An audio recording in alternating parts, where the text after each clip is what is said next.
Hey, everybody. I'm Heather Spencer, and this is Hey Bay City. Woo!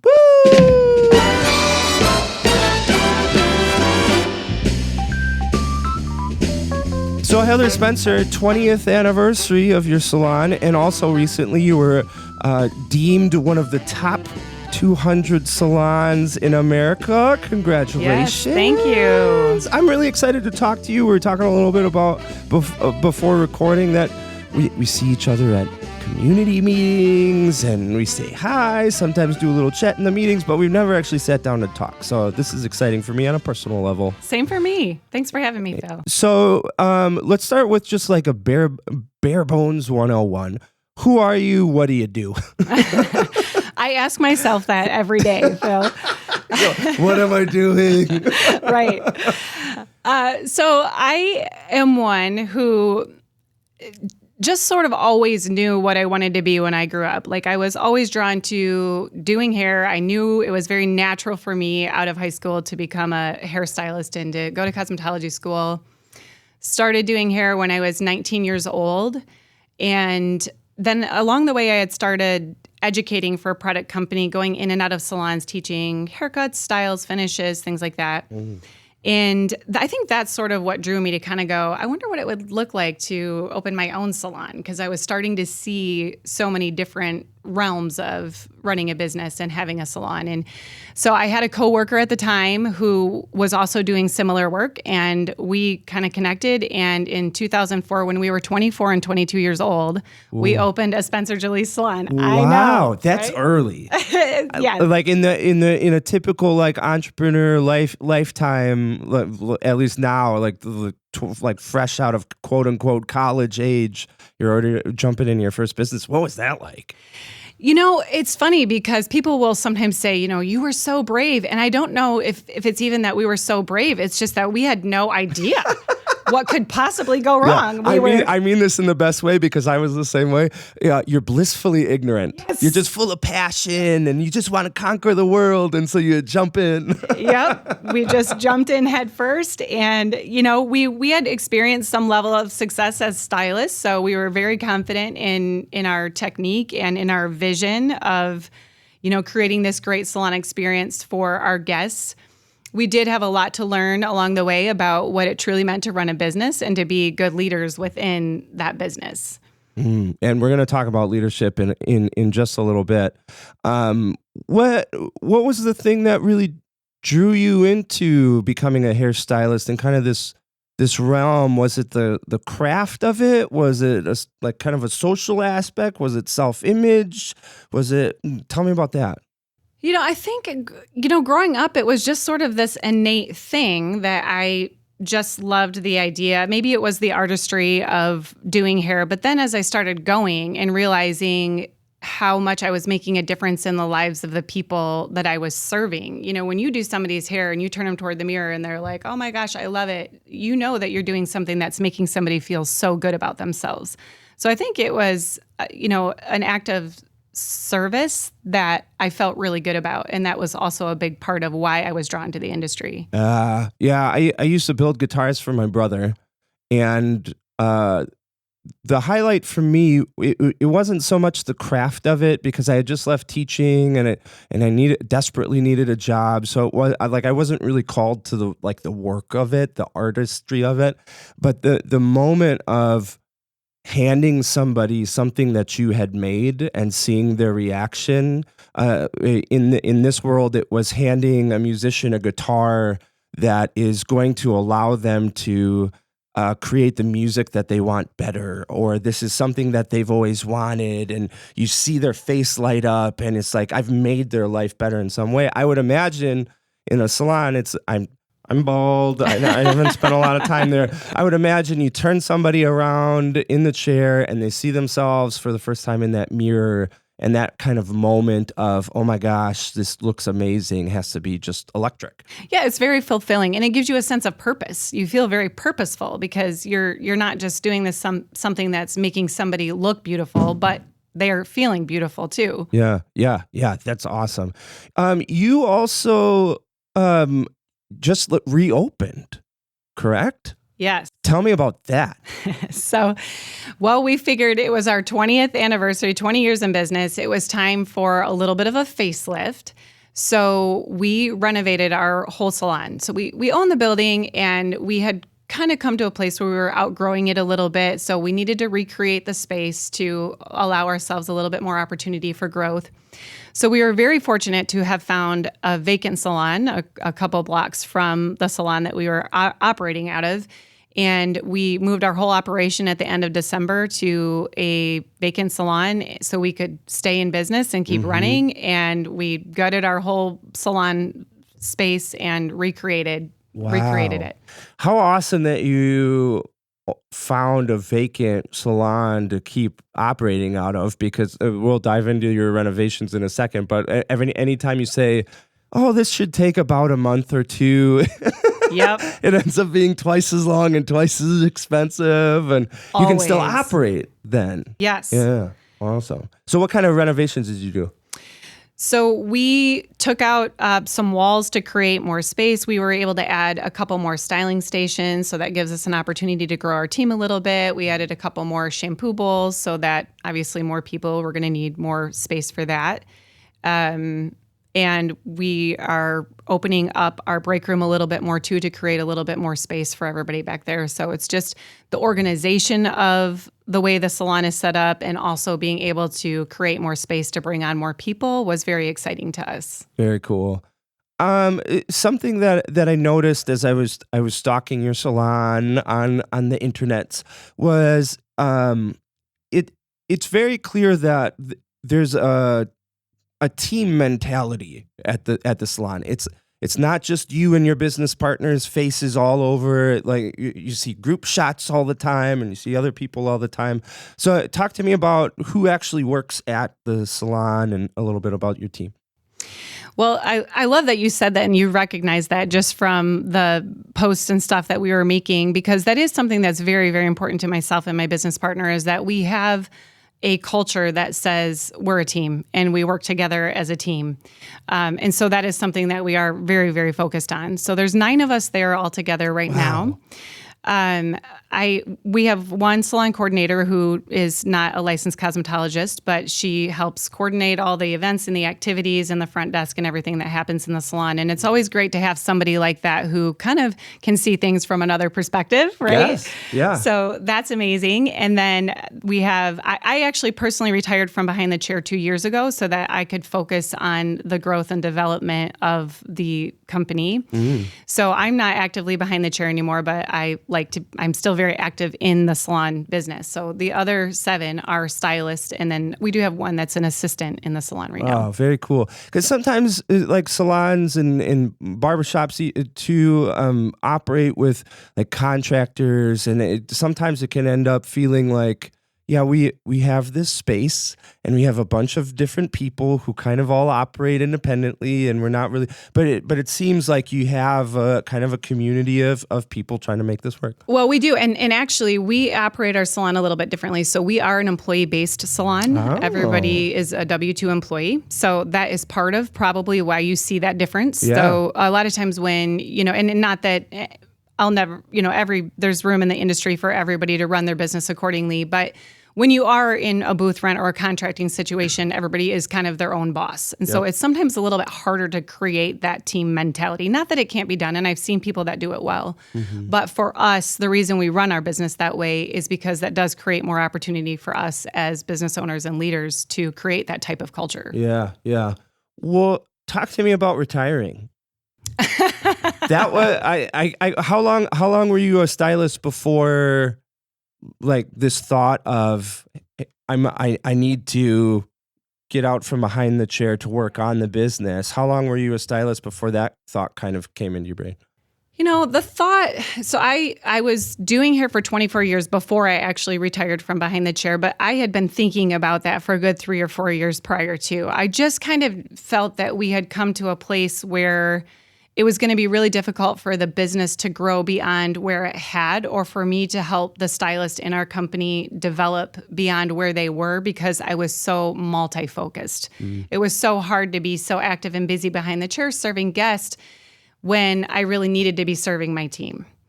And so I started kind of doing like a 50-50 split. I was doing hair for a couple of days a week and then a couple of days, just being in, working administratively in the salon. And the more I started seeing success from me being out from behind the chair and the fact that I was able to help my team grow, turnover rates were dropping because people felt like they were better served in our company. And it really made me more and more passionate about wanting to go that direction. So I loved doing hair and I loved my clients dearly. That was a difficult decision, but I also knew for the betterment of my company, that's really what I needed to do. It's that entrepreneurial advice that you need to be working on the business and not in the business. And as somebody kind of in a position trying to, at the beginning of making decisions like this, when you said some days I'd be administrative and other days I'd be behind the chair, for me mentally, just like that task switching of roles is really, really hard, because it's like, well, I'm gonna be admin on Tuesday, and then all of a sudden somebody's like, hey, I can only do the interview on Tuesday, can you come over then? And it's like, well, okay, then I go do that, and then you realize, well, I just broke my rule. Like I'm not really fulfilling that role. I'm just kind of saying I am without actually doing it. Yeah. And that absolutely does happen. And that's why when I did retire from behind the chair, I had to be like, no one, even though there was some that I was like, maybe I would, but I'm like, nope, I can't, because if I say yes to that person, I should be saying yes to that one. And I just really know that my focus needs to shift. Yeah. It's like, it becomes your mission. Like this is my one mission, not my sometimes mission, or when I'm not in the mood, then I'll book somebody for Thursday. Yep. Exactly. Like that. What to you? I mean, you've got such a great team, and you guys have been around for 20 years and top 200 in the nation. To you, what makes first a great hairstylist, and then what makes a great salon? Well, I think what makes a great hairstylist is someone who has the attitude of a servant. We are in this industry to serve, and like I said earlier, it's not just about making people feel or look beautiful. Like they're not just coming in because you're so skilled and amazing at what you do, but the ultimate goal is to make people, when they walk out of the company or out of the business, you're leaving them better than you found them. So I think what makes a great hairstylist is somebody who is, passionately driven, continues to educate themselves, is on top of their skill technically, but truly cares about each and every person that sits in their chair. It's like similar to, popped in my brain, a doctor. Like you can be an amazing doctor and the best in the country, but if every time you walk in, people feel disregarded, and like, bro, you are not listening to me at all, you're not really a great doctor. Technically you're a great doctor, but there's going to be a huge amount of disconnection that's going to prohibit you from actually treating this person and making them healthier. And I imagine being a stylist is the same way. You can cut hair with the best of them, but if people don't want to sit in your chair, you got an issue. And it's so interesting that you brought that up, because one thing that I share with my team often is we actually have more power in our industry to touch than even a doctor. So if you go see a doctor, he has to ask you permission. Like, okay, you're hurt here. Can I touch you on your elbow here? When people sit down in our chair, our hands are on their heads, on their shoulders throughout the whole conversation, throughout the whole service. And what that does is it makes people, they will open up and tell you things. That's why we call ourselves the unpaid psychologists. So we're not just doing hair, we're hearing people's lives. Yep. And you develop those relationships with people. And even for myself, starting to do hair at 19 years old, and I had clients when I retired from behind the chair that had been with me the whole time. They came through my marriage. They came through me having children. They came through us opening the salon. And I was in their lives through every exciting moment and every heartbreaking moment. And you just develop that relationship. And so, I think what makes you a great stylist is the communication that you have and the connection that you have with the client sitting in your chair. I had seen it said once that breaking up with your stylist is harder than breaking up with like a romantic partner. I believe that's true. Yeah. Yes. Yeah, because you're sitting. There's something really disarming, and I get the privilege of this as somebody who interviews folks for a living.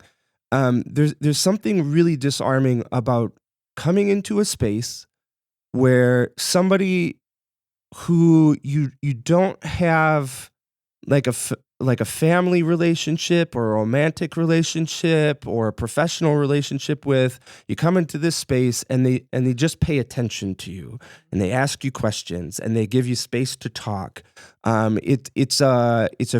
It's a powerful space. It's a rare space. Like when in your life do you sit down in a chair and talk to somebody that you know you can trust 100%? Right. It's almost never. Yeah. But I would imagine as Salon is the same way. Like I get to walk in and for an hour I get to talk to this woman who's going to listen to me and talk to me and like, oh my God, I can't believe that. And it's just safe to communicate.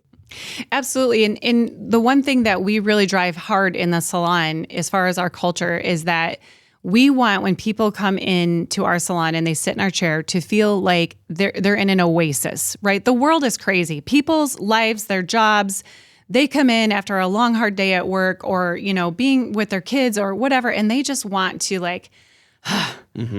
take that deep breath and feel pampered and feel loved and feel heard. And that's all a huge part of what we do beyond the technical skill of giving them a great hairstyle.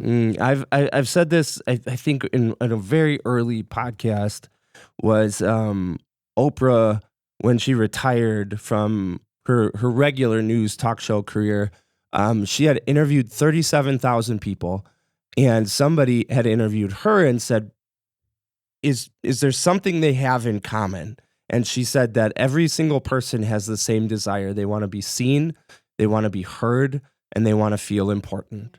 And I would imagine that with the women that come in and sit down in your salon, here's an opportunity, maybe the only opportunity they have, unfortunately, to feel all three of those things. I feel seen because like you're in my chair and you're telling me what you want and what you want to look like and maybe insecurities that you might have. I don't like this, and can we do something about this?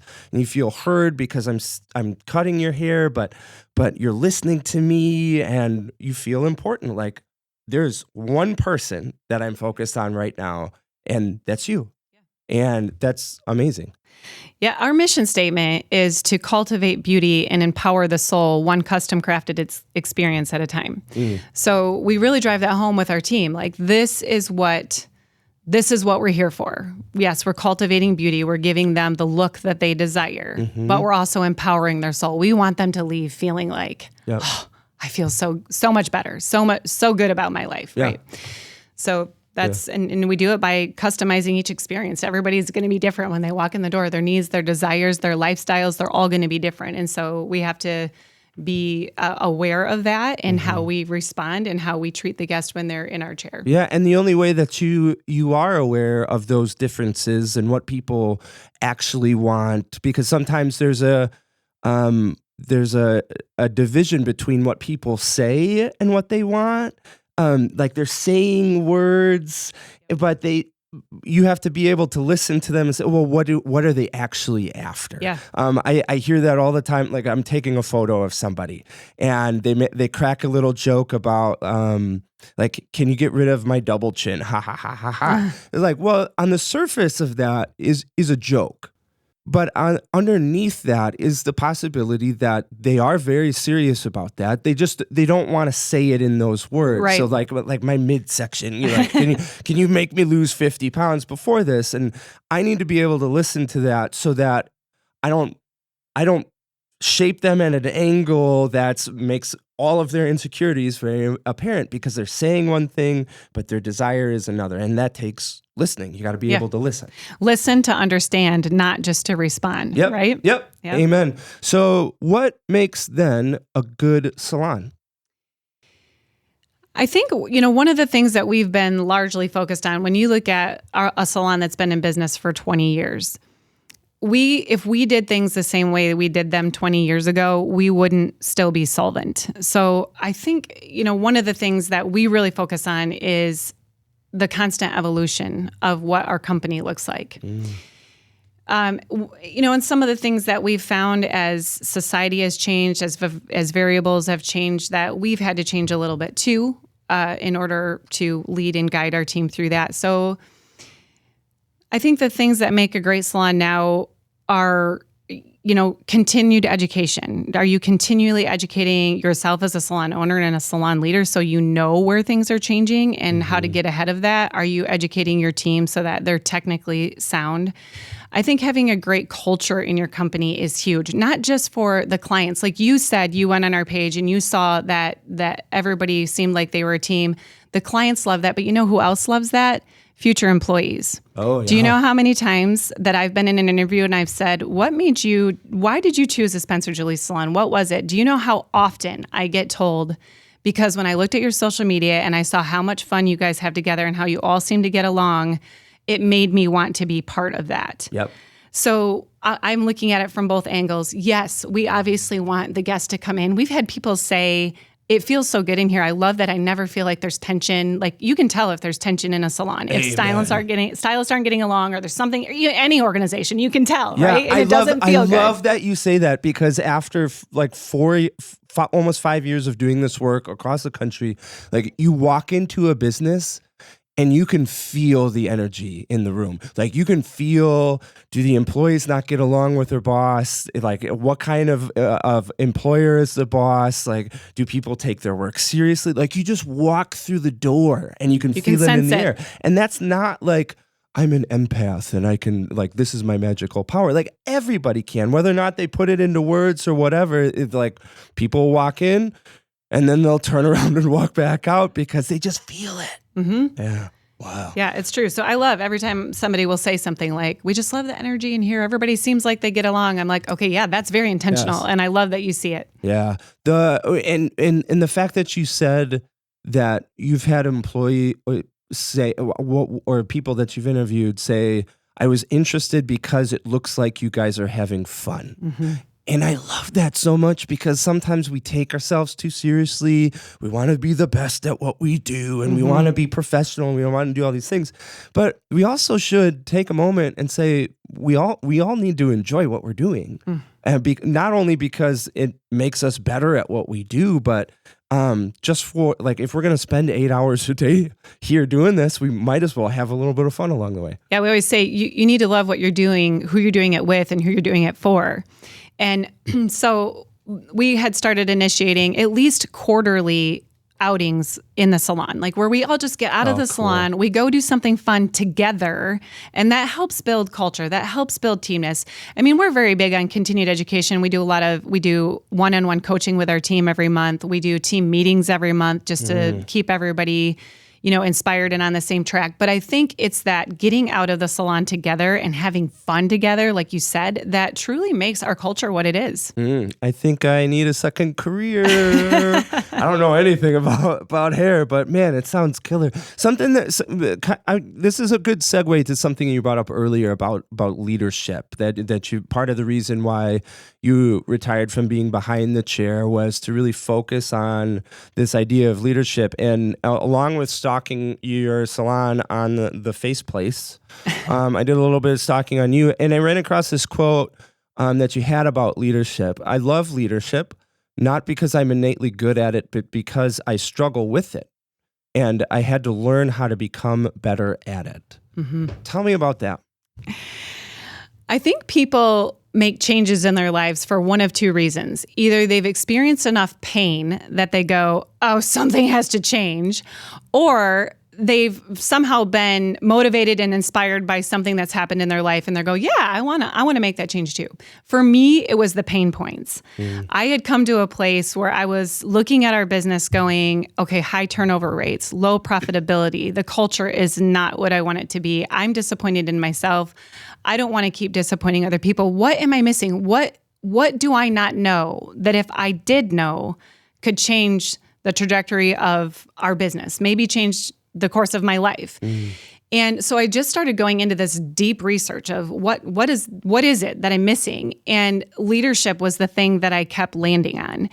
And so I started just really digging in deep and leaning into that. Like, what did it mean? What did I need to know about becoming a better leader? Books, conferences, classes, and that landed me in the John Maxwell Leadership University. It was kind of a year-long course that I took with the intention of, I want to become a better leader. But what it was ultimately doing was setting me up to be a speaker, coach, and trainer in leadership. And that really wasn't my desire or my intention in the beginning. But what started happening was the more that I would learn things and start applying them and seeing the success that I was having with it, the more driven I became toward that and the more excited about it. And the more I was like, man, everybody needs to know this. Everybody needs it because this is life-changing. It's literally game-changing. So it literally changed the course of my life personally, honestly, and even where we were able to go with the business. Wow. Yeah, the idea of learning skills that improve your life regardless of who you are, it's so that idea is so exciting to me. I come from a little bit of a similar experience where I realize like I can't live my life just isolated in social anxiety for the remainder of my years, because that's not life. That's not healthy. Like, you're essentially looking at the end of your life, because I was at the point where I was physically incapable of talking to people I didn't know. And I think that coming from this spot of realizing like I am not good at this, and so I have to figure out how to get better at it, makes for a really powerful perspective, because somebody who is innately great at something, they can walk into a room and they can be the leader. They can't necessarily teach somebody how to be a leader, because they're just like, well, you just do it. Right. You just do it. And meanwhile, we're sitting here like, yeah, but how do you do it? Like, well, you just like talk loud and you try to be charismatic, and like, well, how do I be charismatic? Like, they can't communicate from the same place. But if you started from the bottom up, you are in a great position to teach other people how to be great leaders, because you can say, let me tell you a story about a failing salon. Yeah. Or let me tell you a story about somebody who was physically incapable of talking to other people. There's credibility in that when you've been someone who struggled. And, I think the unfortunate thing is when people experience those painful situations, they can do one of two things, right? They can go, man, that sucked. I'm never doing that again. They withdraw, they abort, they're just done. Or they can say, man, that sucked. I'm never doing that again. What do I need to do differently so that next time it's different? It's easy to blame variables. It's easy to blame other people and say, well, they didn't understand, or well, it could have been, or it should have been, or the economy, or the industry, or whatever. But we always we're never at the mercy of the variables around us. We always have choices to make our life different. And I think for me, that's where I had to look at what am I doing as a leader? How do I make that difference? And So I just started one step at a time, moving towards it. Wild.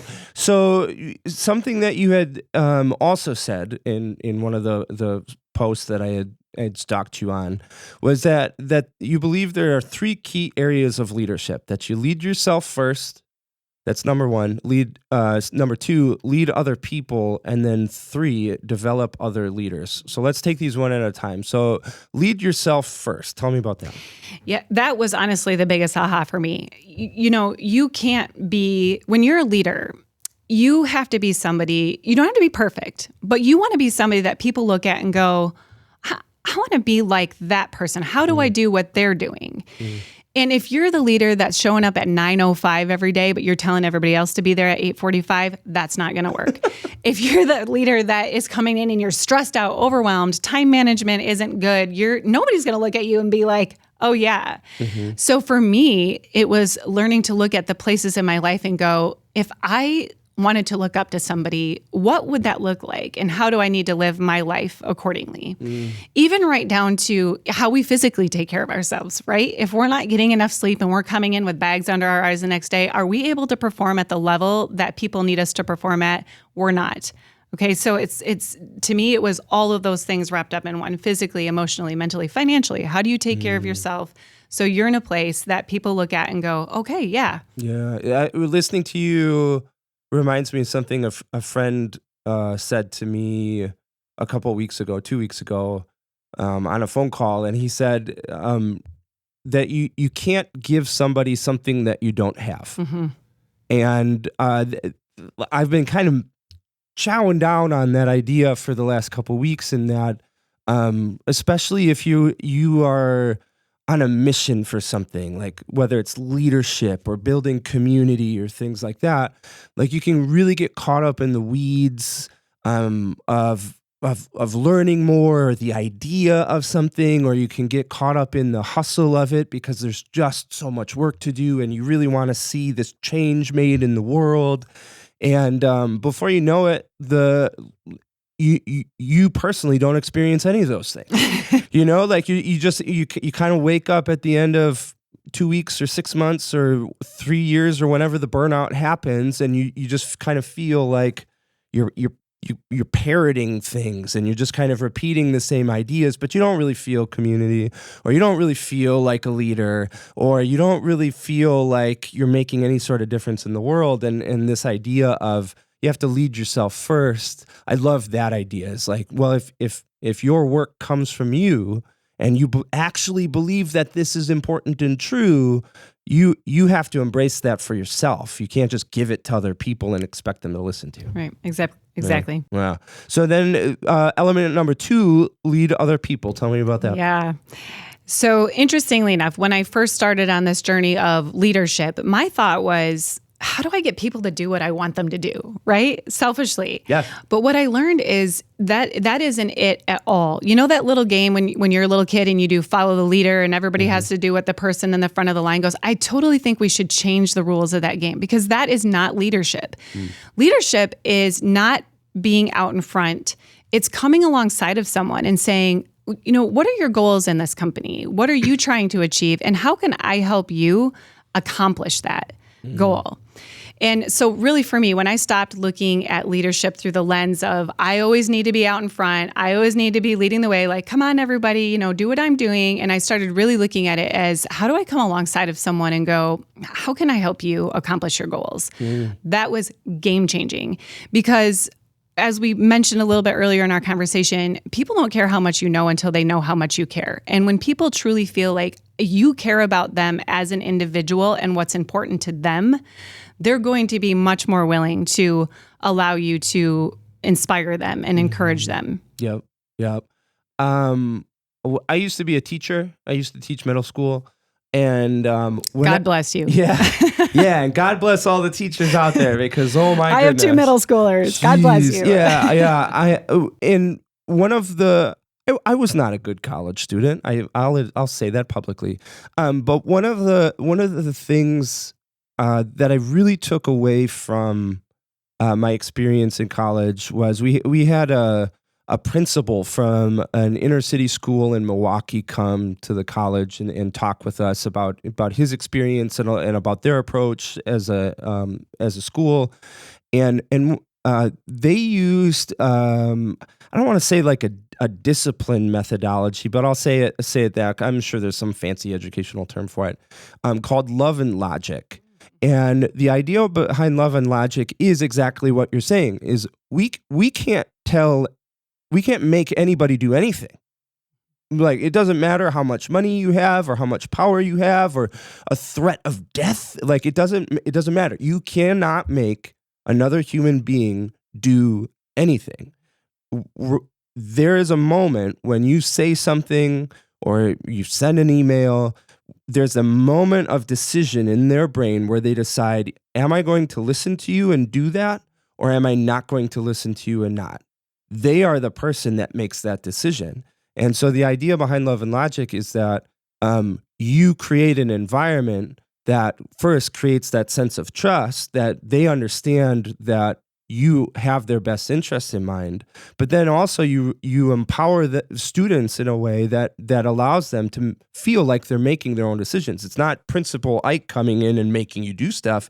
It's me saying, I love you too much to allow you to do that. And then they're thinking, oh, wow, he does love me. Maybe I shouldn't do this. Like, oh, that is an amazing decision. Now let's talk about how to go forward from here. And now you're empowering them. And it sounds like this approach to leadership is similar. It's like you are the guide on the side, to use another educational term. You're not saying, this is what you need to do, and this is your answer, and here's your 5-step process. You're asking questions, and you're listening, and you're cultivating, rather than saying, follow me to success. Yeah. They say leadership is influence, nothing more, nothing less. Oh, I like that. Oh, I like that a lot. So then step number 3, develop other leaders. Tell me about that. This is one that I think leaders tend to miss, right? Sometimes they get the lead myself, lead other people. But when it comes to developing other leaders, I think it's so sad when I hear people say things sometimes like it's lonely at the top or leadership is lonely, because it doesn't have to be. And what you'll often find is people on your team, there's probably a lot of them that possess leadership skills that want to be utilized as a leader, right? Mm-hmm. So what I found, honestly, in the past when we've had turnover, a lot of times it's because somebody left because they had leadership skills and they wanted to go express those leadership skills, right? Yeah. So I think developing other leaders is an important part when you see that somebody has leadership skills and they deserve to be developed in that aspect. It's very important to do that. And it helps you as a leader to kind of multiply your level of influence, right? So if you're just leading other people, you can only go so far. But what if you develop other leaders that can help continue to lead other people? You can spread your level of influence. So in the salon, we do have other leaders that we've started to build up and develop so that our team knows that if myself or my business partner aren't available, this is the person you turn to if you have hair questions. This is the person that you turn to if you have anything else system related or company related. Outside of that, one of the things that, you and I met through the Bay Area Chamber of Commerce, right? We're both very actively involved on the board. I did Leadership Bay County last year, an amazing organization, an opportunity for me to build and grow as a leader. And now I'm an class advisor for the next class. Oh, cool. So that's given me an opportunity also to look at them and go, how do I help develop other people to get out in the community and be able to be stronger, better leaders? So I think when we really look at what it looks like to develop other leaders, we're multiplying our level of influence instead of just adding that to each person. I love that so much, because part of leadership is understanding your own personal limitations. Like you cannot be responsible for the success of every element, every person, other people's businesses, other people's salons, every aspect of the community. And so I love this idea of growing other leaders, whether or not they're, quote, officially a leader, whether they've got president by their name or CEO by their name, these elements of leadership, like you can be an employee and still be an amazing leader. You could be a stay-at-home mom or a stay-at-home dad, still be an amazing leader. The elements are still the same. And I love this idea of creating like an army of leaders, because in this work, talking about how do we cultivate stronger communities, like that's what we need. We need more and more people saying, I have these skills to offer the world. I can be a leader in some kind of capacity, and I can contribute, and I can grow other leaders, and then that's where the magic happens. I love it. Oh, I love it so much. What are you currently doing in regards to like leadership? Do you do speaking engagements? Do you do workshops? Tell me about like that end of it. So that was an interesting process too. As I mentioned, when I went through the John Maxwell program and I signed up hook, line, and sinker for that program. Like, I just want to know about leadership. And then on day one, they're like, and you'll be certifying to be a speaker, coach, and trainer. I was like, Yeah. But then what happened is as I started passionately speaking about, okay, this is game-changing. This is life-changing. My industry needs to know this. Hairdressers, salon owners, they need to know this. So I started just sharing that to anybody in my industry that would listen, right? Through social media, going to hair shows, teaching classes. But then what I found is this is a topic that transcends across all businesses, all organizations, all companies, all walks of life. So people started reaching out going, what are you doing? What are you doing? I see that you're talking to hairdressers and salon owners. Do you come into other organizations and businesses? And I was like, I think, yeah, I guess so. And so then it just sort of turned into this opportunity for me to be able to do workshops. And, sometimes I'll go into other companies and do workshops for them.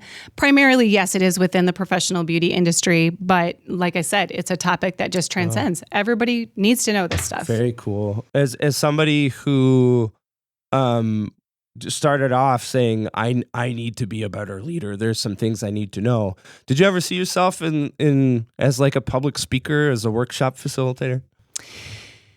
I've always had an interest in public speaking. So even when I was in high school, I did public speaking class, really? right? I don't even know if they do that anymore. I think I totally just aged myself. Yeah, it probably depends on the school. I kind of remember like one or two speeches, but they were probably part of a completely different class. Yeah. Right. So I was always interested in that. And then, shortly after I started doing hair was when I was hired on by John Paul Mitchell Systems to teach classes within Salon. So it has always been something that I've been passionately driven to. Did I ever think that I would stand up and be talking about leadership, especially when I was in the valley of my business struggling, staff leaving because I was not doing my job as a leader justice. Did I ever think that I would be talking to other people about that? But I love what you said. There's something, you see something happen in someone when you look at them and say, I know what it feels like to have staff that you love walk out the door. I know what that feels like. Yep. And if I was able to turn myself around and make a difference, because I know me, I know who I am, I know the mistakes I've made, you can do it too. And when you see people connect with you on that level, there is something that just continues to drive you to want to keep doing more of that, to make a difference in the lives of other people. Yeah, you're helping someone. Yeah. Like regardless of what you're teaching them or what, like you're helping somebody in a way that can make their life better because it made your life better. Yeah. And you say, I understand. And I think sometimes that's like we fall into this trap of following like influencers and gurus, and a lot of them have really great information, like Simon Sinek, great leaders eat last, and finding your why, and all of those things. But there's also this like chasm of disconnection between me and that person who's sold 100 million books, or whatever it is, because they're not necessarily as open to say, well, 10 years ago my business was cratering and people were leaving because of how terrible I was. Like there's a certain element of honesty and transparency that isn't quite there, and so it's regardless of their success, it's sometimes hard to listen to them. But if somebody comes into the room and says, "Let me tell you where I was 10 years ago," and all of a sudden people are like, "Oh, like she gets me, or he understands where I'm at." Like now you're human. Yeah. On top of somebody saying, "Here I'm here to help you," and that changes everything. Yeah, it's the power of connection. Yep. Being able to connect with people on that level. Well, Heather, I'm so happy to have connected with you over this conversation. If people are saying, "Oh, I got to check out Spencer Julie's Salon," where can people find you? Tell me a little bit of that info. So to connect with the salon, we do have a website. It's www.spencerjuliesalon.com. You can also go to our Facebook or our Instagram pages, which is Spencer Julie Salon. You can call us 989-895-6255. We're on the corner of Johnson and 3rd Street in Bay City. Awesome. Do you have like a separate like social media account for your leadership work? And if so, tell me that info. Yeah, usually I tell people to connect with me through Instagram. It's heather.spencer.salonlife, and they can follow me there if they want to learn more about the things that I'm sharing about leadership and connect with me there as well. Well, people, if you are listening or watching this episode, you definitely have to do that. Heather Spencer, you're an amazing human. Thanks so much for coming on the show. Phil, thanks so much for having me. I thoroughly enjoyed it. Cut. You're awesome. How'd we do? You crushed it. Woo! Yeah. That was fun. You are so good at what you do.